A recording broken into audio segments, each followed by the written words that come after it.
Chers amis, bonjour. Nous aborderons aujourd'hui l'examen de la troisième section du chapitre 12 du livre de l'Apocalypse. Nous avions noté que chacune des trois sections présente un des aspects de la stratégie satanique. Et nous parlerons aujourd'hui d'une nouvelle guerre sur la terre, Satan étant l'agresseur du peuple d'Israël. Nous allons lire tout d'abord dans le livre de l'Apocalypse, au chapitre 12, le verset 6. Parce qu'en effet, cette troisième partie commence au verset 6, qui, il est bon de le rappeler, se place après la fin du temps de la grâce.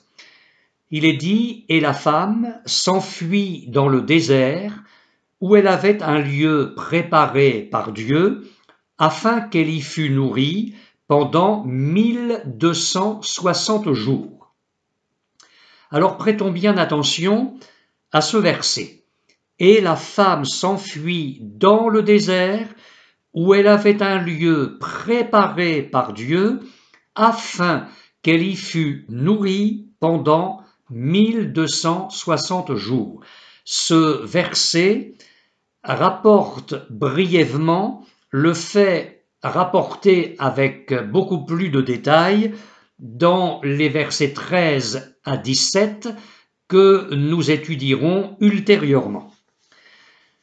La fuite de cette femme est une fuite prédite.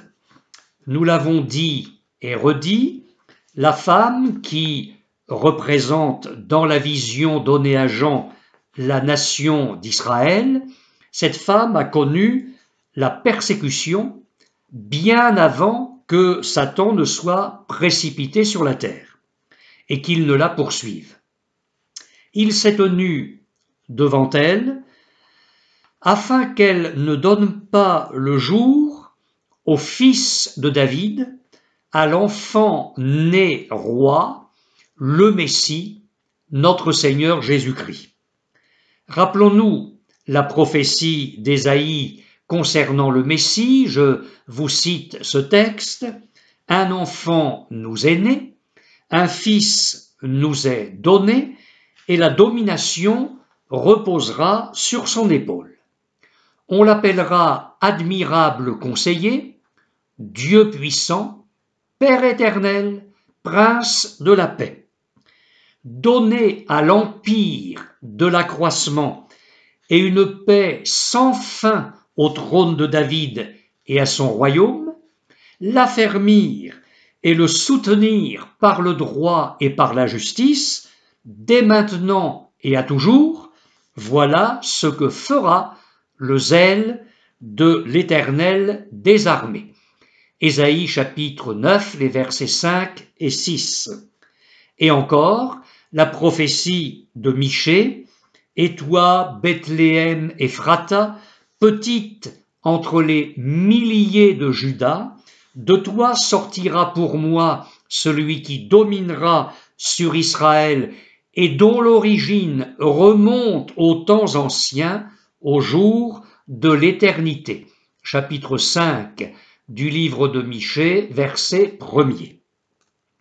Il est écrit en effet au verset 4 du chapitre 12 de l'Apocalypse, « Le dragon se tint devant la femme qui allait enfanter, afin de dévorer son enfant lorsqu'elle aurait enfanté. » Mais nous savons que le dragon ne réussit pas dans ses desseins maléfiques, notre Dieu est toujours vainqueur.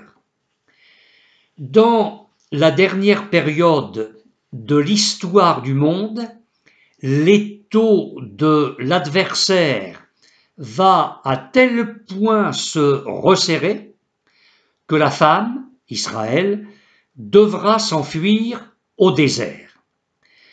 J'ai parlé il y a quelques secondes d'une fuite prédite. Jésus a fait allusion à cette fuite dramatique des Israélites.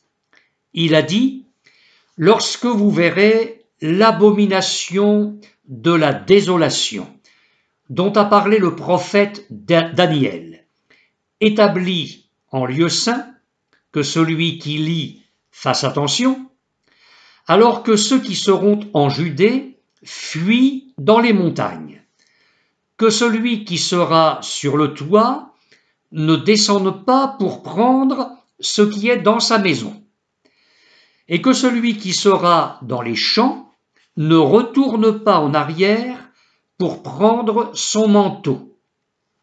Malheur aux femmes qui seront enceintes et à celles qui allaiteront en ces jours-là.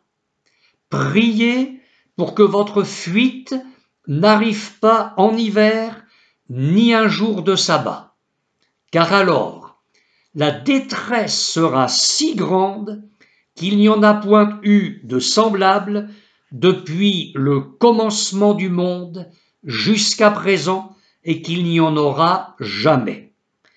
Et si ces jours n'étaient abrégés, personne ne serait sauvé. Mais à cause des élus, ces jours seront abrégés. Évangile de Matthieu, chapitre 24, les versets 15 à 22. Que sera cette fuite au désert? Il s'agira sans aucun doute de la conséquence d'une persécution contre Israël. Persécution éclatant alors qu'Israël est rétabli dans son pays. Dans sa préscience, mes frères et sœurs, Dieu, notre Dieu, sait tout à l'avance. Rien ne peut le surprendre. Il n'est jamais pris au dépourvu. Bien au contraire, il exerce sur les événements mondiaux un contrôle permanent. Et il est bon, dans ces temps de grands troubles, dans ces temps de guerre et de bruit de guerre, de nous en souvenir et de placer toute notre confiance en notre Dieu tout-puissant.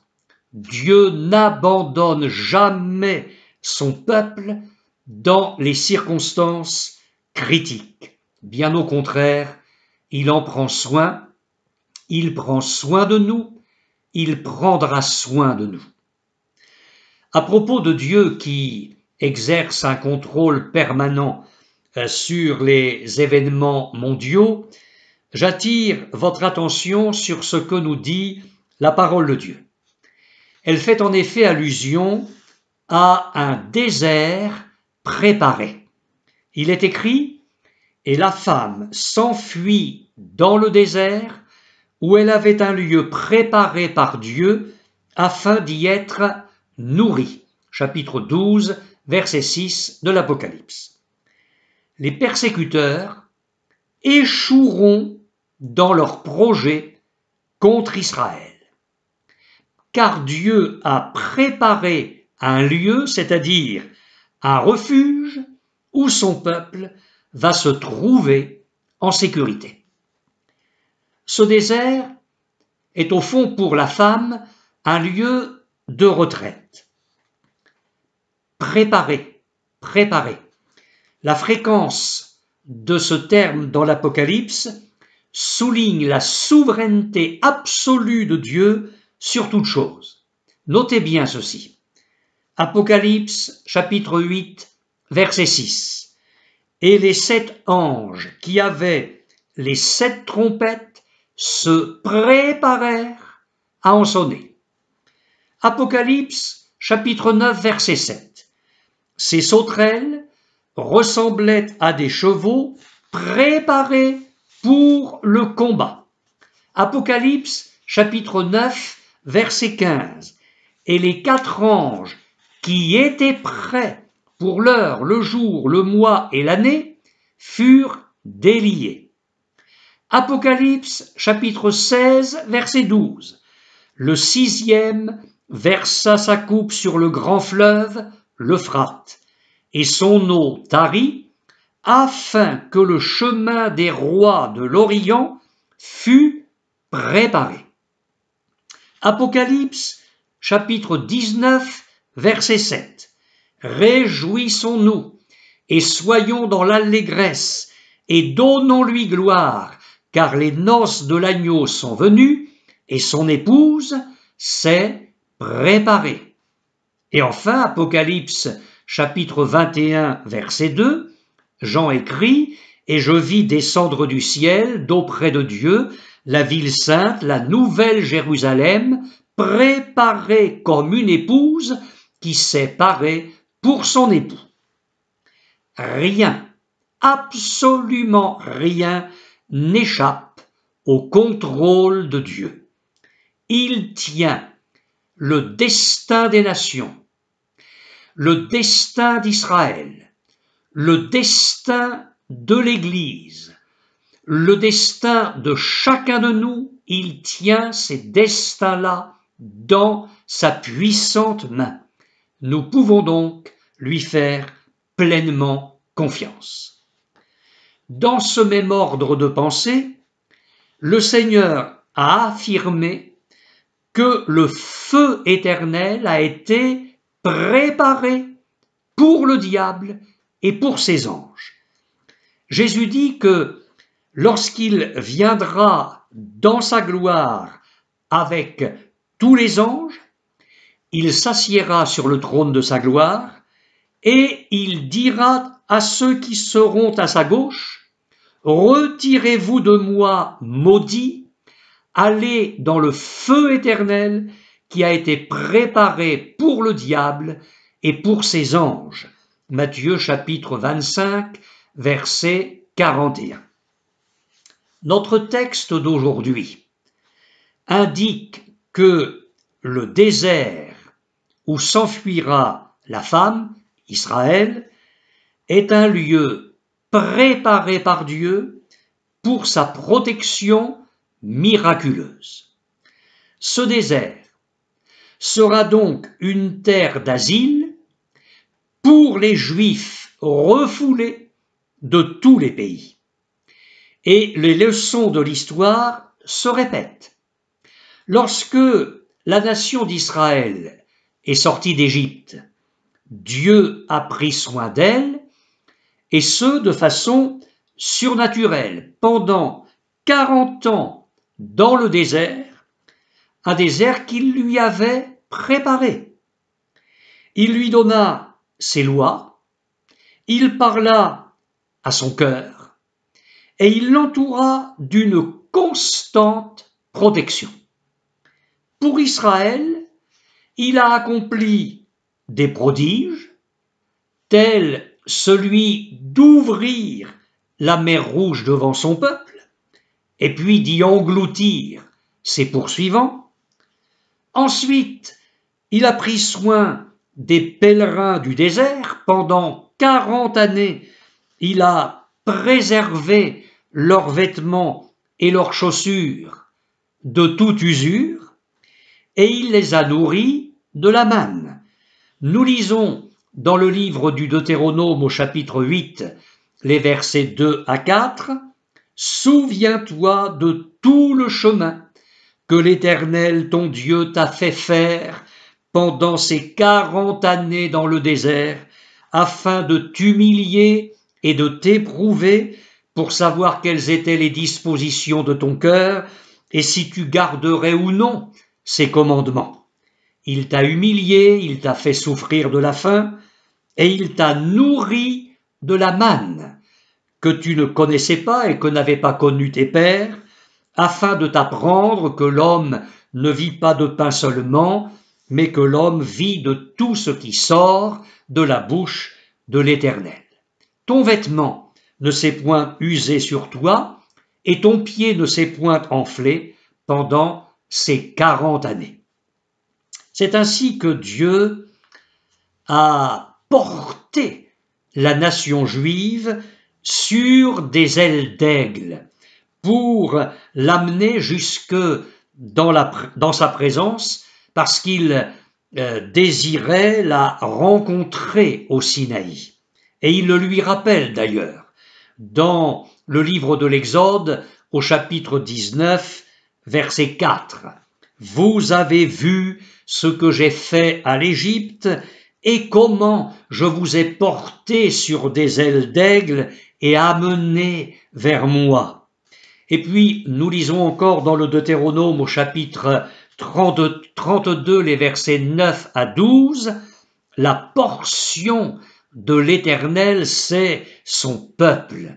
Jacob est la part de son héritage. Il l'a trouvé dans une contrée déserte, dans une solitude aux effroyables hurlements.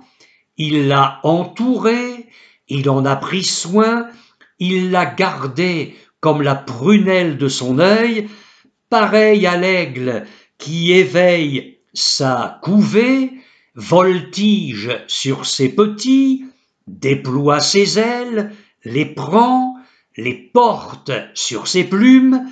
L'Éternel seul a conduit son peuple, et il n'y avait avec lui aucun Dieu étranger. » Ce même miracle va se reproduire en faveur d'Israël.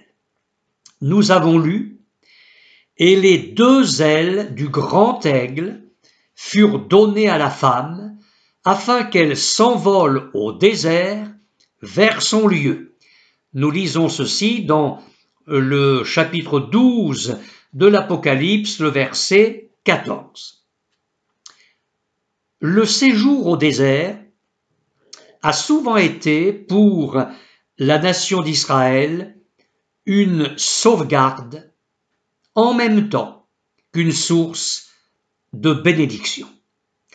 Ainsi parlait l'Éternel des armées il y a 27 siècles en arrière. C'est pourquoi, voici, je veux l'attirer et la conduire au désert, et je parlerai à son cœur. Là, je lui donnerai ses vignes et la vallée d'Achor, alors littéralement la vallée du trouble. Je lui donnerai la vallée d'Achor comme une porte d'espérance, et là, elle chantera comme au temps de sa jeunesse et comme au jour où elle remonta du pays d'Égypte.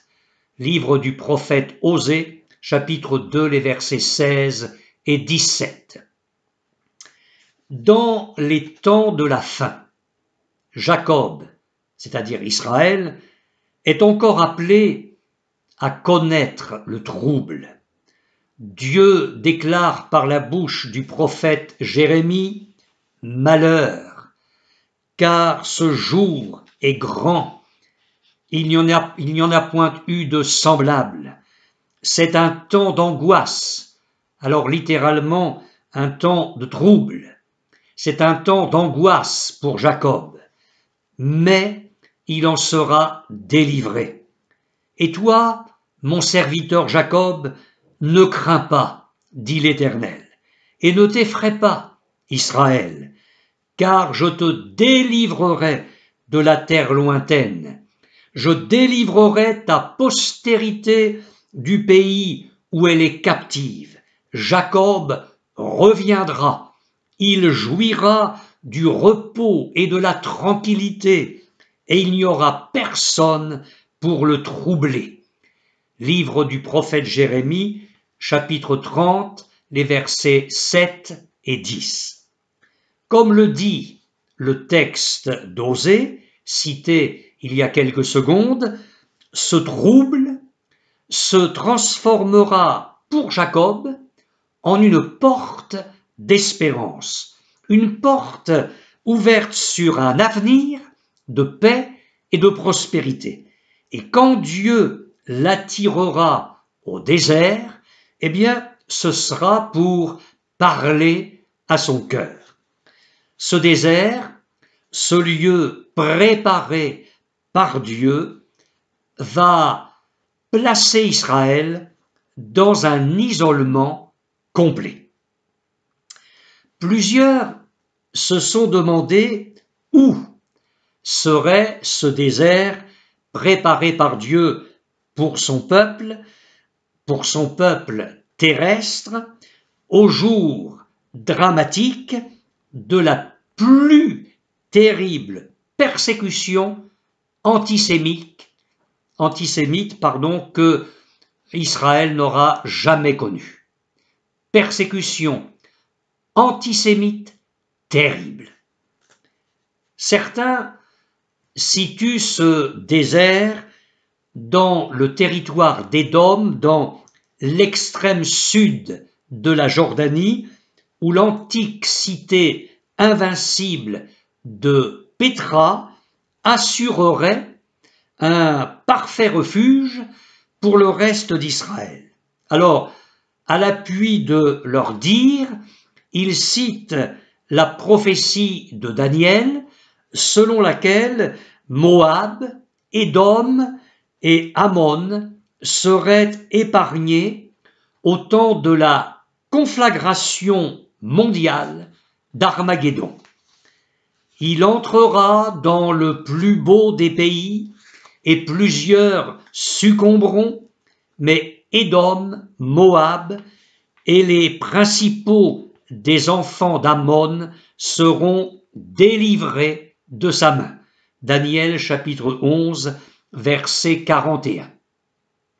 Et parmi les biblicistes extrémistes, il en est même qui ont déposé des caisses de Bibles hébraïques dans les grottes de Pétra, afin qu'au jour où les Juifs seront aux abois, ils découvrent dans le texte sacré les promesses qui les concernent. Il est toutefois possible d'affirmer notre foi en l'Écriture sans suivre ces extrémistes biblicistes. Dieu dispose dès aujourd'hui d'un lieu sûr où la femme, Israël, se réfugiera demain. Et ce ne sera pas nécessairement un désert de sable, mais peut-être le désert, et je mets le mot entre guillemets, le désert d'un isolement complet à mesure que le peuple juif va perdre tous ses appuis internationaux. C'est probablement à un tel jugement que Dieu soumettra Israël avant de le faire entrer dans les liens, et je mets le mot entre guillemets, et vous comprendrez pourquoi dans quelques secondes, avant de le faire entrer dans les liens d'une alliance de paix. N'est-ce pas à ce jugement que le prophète Ézéchiel faisait allusion lorsqu'il dit « Je vous amènerai dans le désert des peuples, et là je vous jugerai face à face. Comme je suis entré en jugement avec vos pères dans le désert du pays d'Égypte, ainsi j'entrerai en jugement avec vous, dit le Seigneur l'Éternel. Je vous ferai passer sous la verge, et je vous mettrai dans les liens de l'alliance. » Ézéchiel chapitre 20, les versets 35 à 37. Considérons un instant la parabole du figuier stérile. Jésus dit « Un homme avait un figuier planté dans sa vigne. Il vint pour y chercher du fruit, et il n'en trouva point. Alors il dit au vigneron, « Voilà 3 ans que je viens chercher du fruit à ce figuier, et je n'en trouve point. Coupe-le.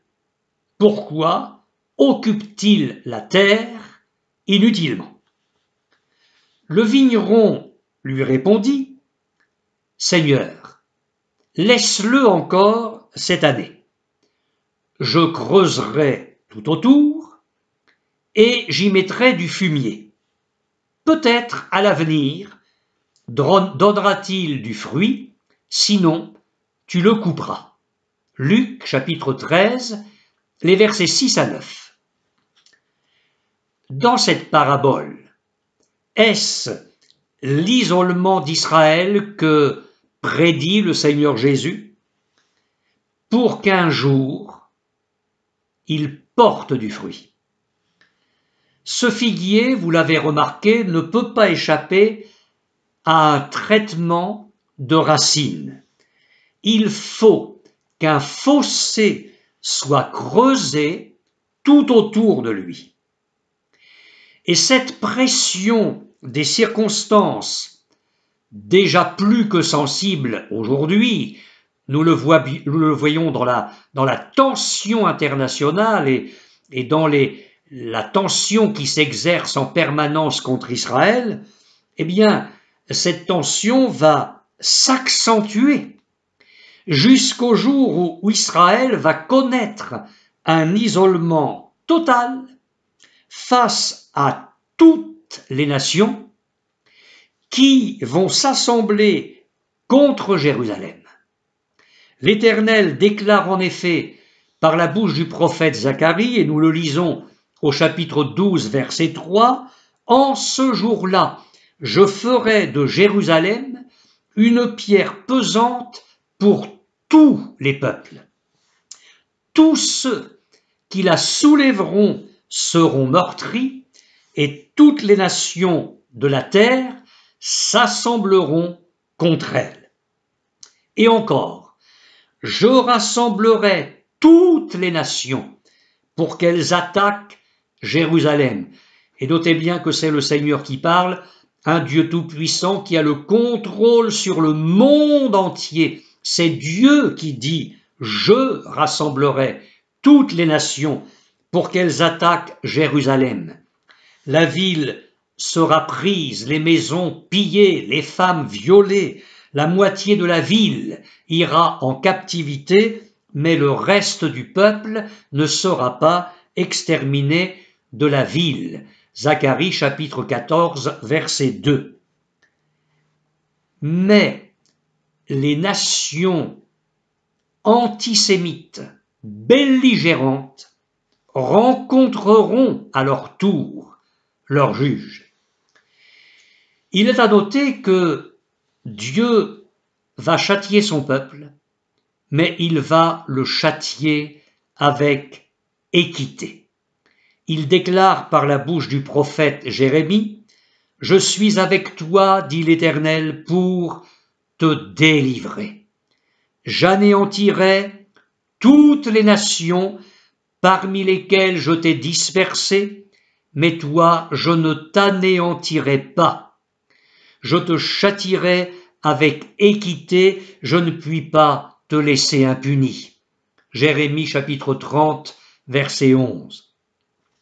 Ce fait est d'une telle importance que vous retrouverez ces mêmes paroles du Seigneur au chapitre 46, verset 28 du livre de Jérémie. Ainsi, Israël sera châtié, certes, mais avec équité.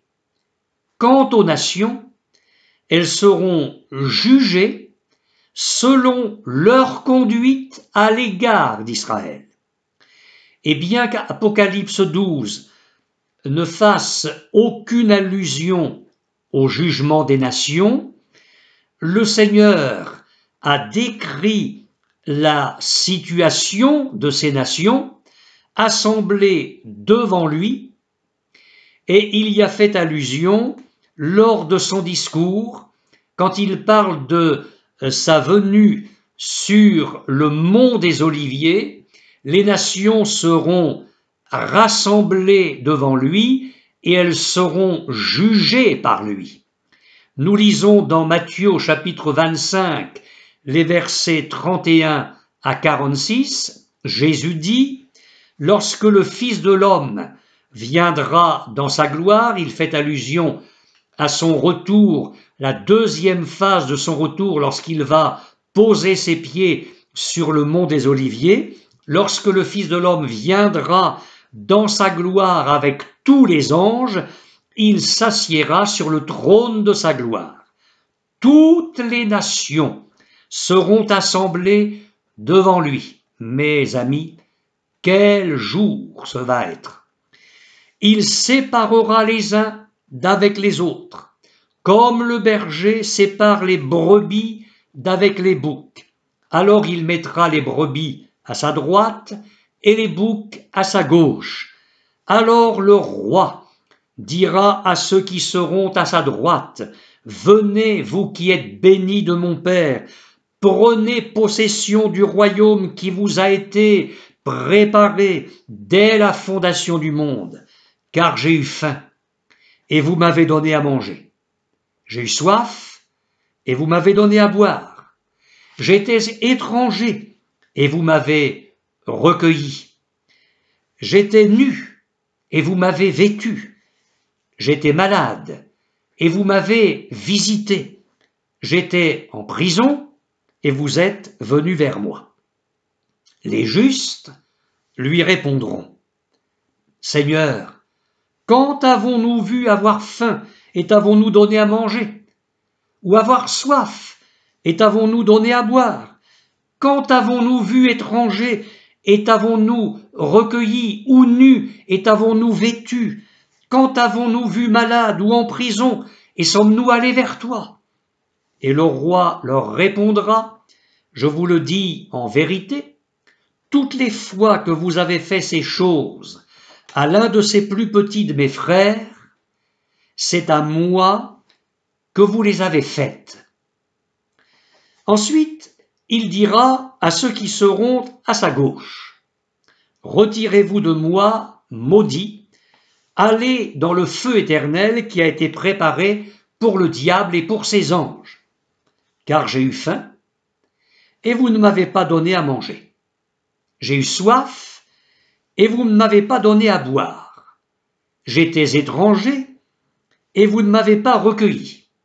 J'étais nu, et vous ne m'avez pas vêtu. J'étais malade, et en prison, et vous ne m'avez pas visité. » Ils répondront aussi, « Seigneur, quand avons-nous vu, ayant faim, ou ayant soif, ou étranger, ou nu, ou malade, ou en prison, et ne t'avons-nous pas assisté? » Et il leur répondra, « Je vous le dis en vérité, toutes les fois que vous n'avez pas fait ces choses à l'un de ces plus petits, c'est à moi que vous ne les avez pas faites. Et ceux-ci iront au châtiment éternel, mais les justes à la vie éternelle. » Certains exégètes interprètent ce dernier passage dans la perspective suivante. À sa droite, les brebis pro-israélites seront récompensés, tandis qu'à sa gauche, les boucs antisémites seront châtiés en fonction de leur attitude à l'égard du peuple juif pendant la grande tribulation. Et au moment où la femme, Israël, devra fuir au désert, certaines autorités auront probablement accordé à la nation élue un timide soutien, alors que d'autres se seront acharnés à lui nuire. Et tous ces actes vont être pris en compte dans le verdict du roi des rois, du Seigneur des seigneurs, le Messie, notre Sauveur Jésus-Christ. Lors de ce verdict, le jugement des nations va être marqué nettement, un jugement qu'il faut distinguer d'ailleurs des autres jugements de l'Écriture. Mais revenons au sort d'Israël décrit dans notre chapitre 12 de l'Apocalypse, et je vais terminer en vous parlant d'une époque précisée. Nous avons lu « La femme s'enfuit dans le désert afin d'y être nourrie pendant 1260 jours. » Chapitre 12, verset 6 de l'Apocalypse. Et aussi, afin qu'elle s'envole au désert vers son lieu où elle est nourrie un temps, des temps et la moitié d'un temps loin de la face du serpent. Chapitre 12, verset 14. Si Apocalypse 12 ne révèle pas le lieu géographique où Dieu mettra son peuple en sécurité, ce chapitre précise par contre à 2 reprises la durée de l'épreuve suprême d'Israël.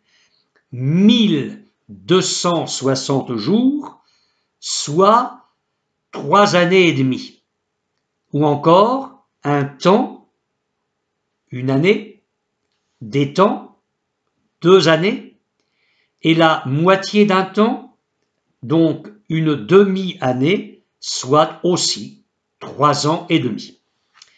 Ce sera la période la plus sombre de la grande tribulation, égale en longueur à celle de la première moitié de la grande tribulation. Nous en avons parlé au cours de nos messages précédents sur le chapitre 11 de l'Apocalypse. Souvenez-vous, il est écrit « Le parvis extérieur du temple, laisse-le en dehors et ne le mesure pas, car il a été donné aux nations et elles le fouleront aux pieds, la ville sainte pendant 42 mois, c'est-à-dire 3 années et demie. Je donnerai à mes 2 témoins le pouvoir de prophétiser revêtus de sac pendant 1260 jours. Chapitre 11, versets 2 et 3. Et à propos de la bête, l'Antéchrist, il est écrit au chapitre 13, verset 5, « Et il lui fut donné une bouche qui proférait des paroles arrogantes et des blasphèmes, et il lui fut donné le pouvoir d'agir pendant 42 mois. » Le prophète Daniel, pour sa part, avait annoncé ces temps-là en disant ceci, « Il prononcera des paroles contre le Très-Haut, il opprimera les saints du Très-Haut et il espérera changer les temps et la loi. Et les saints seront livrés entre ses mains pendant un temps, des temps et la moitié d'un temps. » Et encore, « Et j'entendis l'homme vêtu de lin qui se tenait au-dessus des eaux du fleuve. Il leva vers les cieux sa main droite et sa main gauche, et il jura par celui qui vit éternellement que ce sera dans un temps, des temps et la moitié d'un temps, et que toutes ces choses finiront lorsque la force du peuple saint sera entièrement brisée. » Chapitre 12 de Daniel, verset 7. Alors, quelques mystères subsistent dans notre texte. Qui nourrira la femme? Parce qu'en effet, le texte grec a une forme impersonnelle. Ils la nourrissent, est-il écrit littéralement. Ils la nourrissent. Mais rien n'est absolument précisé à ce sujet. Comment sera-t-elle nourrie? De quoi sera-t-elle nourrie? La parole de Dieu reste complètement silencieuse sur tous ces points. Par contre, ce que l'on sait avec certitude, c'est que Dieu prendra soin de sa subsistance. Et non pas une fois ou de temps en temps, mais d'une manière régulière. Le texte rédigé par l'apôtre Jean implique une action constante de la part de Dieu. Pour conclure, je voudrais encore préciser avec force ceci: tout ce passage de l'Écriture se rapporte à Israël. Nous n'avons cessé de le dire. Cependant, nous pouvons tirer de la parole de Dieu quelque encouragement pour nous, enfants de Dieu, chrétiens, dans ces temps extrêmement difficiles que nous traversons et qui vont être de plus en plus durs. Les jours précédents montrent des temps très difficiles pour l'Europe et pour le monde. Nous savons que nous cheminons en tant qu'Église de Jésus-Christ à travers le désert, c'est-à-dire que nous sommes profondément séparés de ce monde, moralement et spirituellement. Nous savons aussi que une détresse terrible face à cette situation se crée en chacun de nos cœurs. Non seulement parce que on nous considère en tant que chrétiens avec méfiance et haine, parce que Jésus nous l'a prophétisé, le monde m'a haï et il vous haïra aussi, a dit Jésus.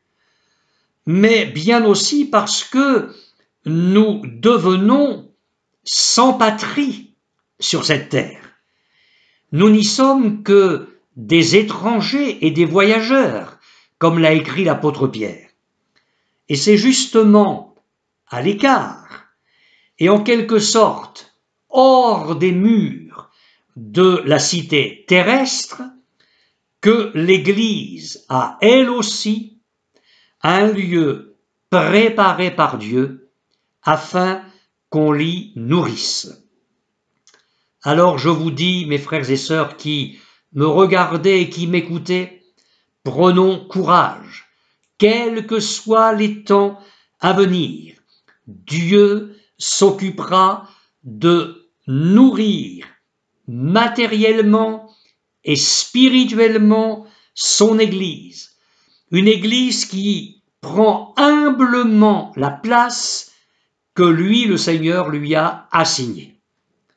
Dieu qui s'est révélé à Israël, Dieu qui a donné la manne chaque matin, chaque jour, à son peuple dans le désert pendant 40 ans, ce Dieu-là est aussi notre Dieu et il va nous tenir fidèlement jusqu'au bout dans sa main toute puissante.